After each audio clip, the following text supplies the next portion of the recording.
Shah, Assistant Professor in LC College of Engineering in EC Department. Welcome to the next session of Principle of Management. Today we'll discuss about the management history, but we will discuss about the neoclassical theory and the modern theory. In previous session we discussed about the classical theory, which comprised of first one scientific management theory and second one administrative management theory. Which topics we will cover in this session? First one, evolution of management. Second, behavioral approach. Third, experiments. Fourth, highlights. Fourth one, modern approach, and system and contingency approach. These topics we will cover in this session. First, evolution of management thought. We already know that this is the evolution of management. We discussed these things in previous session, that is comprised of the four: pre-scientific, classical, neoclassical and modern. First one, classical management, which we discussed in previous session. Today we discuss about the neoclassical, which comprised of the human relation and the behavioral school. And the modern, in that modern theory, we will discuss the system and contingency approach. We will discuss these two topics in this session. First one, behavioral approach. Who is the father of this behavioral approach? Is Alton Mayo. Alton Mayo is the father of the behavioral approach. What this Alton Mayo says that the behavioral theory is the perceptive or management that emphasizes the importance of attempting to understand the various factors that affect the human behavior in organization. They focused on employees as an individual, as a part of work group, as persons with need to be met by the organization. What this theory says that it works on social man and the need for this in the workplace. Mayo found that the workers acted according to sometimes and emotions. He felt that if you treated the worker with respect and try to meet that needs, then they would be a better worker for you and both management, and the employee would get benefit. This behavioral approach says that. Now that Mayo give the experiment for this theory, for that use this Hawthorne plant.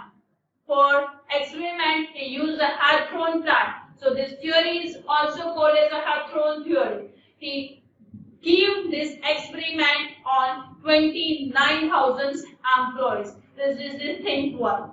For this experiment, the Hawthorne studies were conducted in order to find out the role of human resources in increasing the production of an organization. The Hawthorne studies includes the following experiments. There were four main phases to the Hawthorne experiment. First one, elimination experiment. Second, the relay assembly test room. Third, the interviewing program. And fourth, the bank wiring observation room.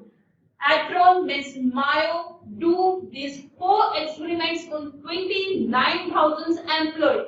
Elimination, relay assembly, interviewing program, the bank wiring observation rule.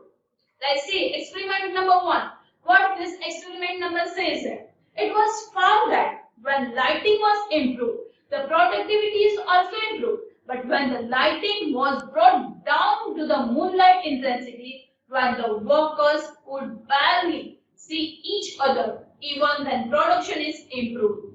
In addition, Alton Mayo and his associate to believe that there were some other variables besides the illumination which were influencing the productivity. Now what this experiment number 2 says that after illumination experiment, other experiment was conducted in a relay room where female operators ascended switches. The experiment was undertaken to find the effect of working condition. It was found that when working hours were reduced, break was given for rest, working condition was improved, Pre-social interaction among group members were permitted and the employee-oriented supervision was made, the productivity and the morale of the test group significantly increased. This experiment number 2 says that. And what is the highlights of this theory? First, there is no any direct relationship between the worker productivity and the physical factors. Second, workers are not rotational man, they are the social man. Informal groups are important as formal groups in influencing the human behavior. Fourth, work is considered as group activity and not as operational performed by an individual worker. Point number 5. Social factors result in overall growth and the development of the human resources. Non-financial incentives are also important. These are the highlights of the behavioral approach. Now let's go towards the modern theory. First classical, second neoclassical, and the third one is the modern. We have already discussed the classical and the neoclassical. Now let's discuss the modern approach. Modern approach comprises of the three theories: quantitative, second contingency, and third one is the system approach. Let's discuss the system approach and contingency approach one by one. First, system approach. What the system approach says that. System approach.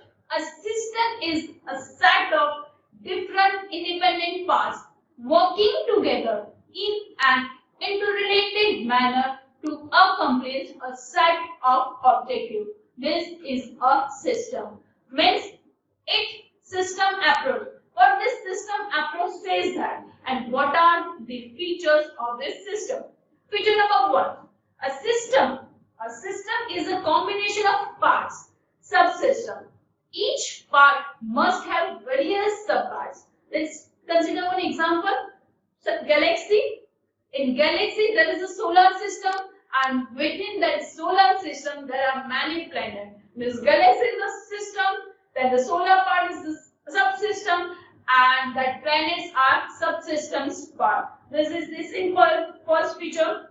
Feature number 2 means parts and the subparts of a system are mutually related to each other. And feature number 3, a system is not merely the totality of the parts.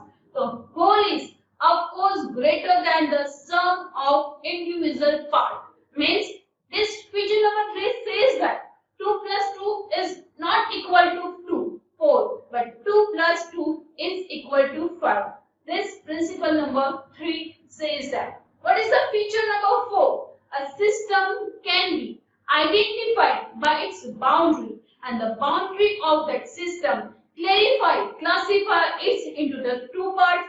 First one is the closed system and second one is the open system. Means open system and closed system both are classified by just one boundary only. Next feature of this system is the feature number 6. A system transforms into input into outputs. An input can be information, money, material, man, etc. Transformation process involves production, marketing, finance, HR department, which perform planning, organizing, directing, controlling functions. And output must be goods and the services. This is the feature number 6. Now, system approach to management. It says that every organization is a system. It consists of many independent and interacting subsystems within itself.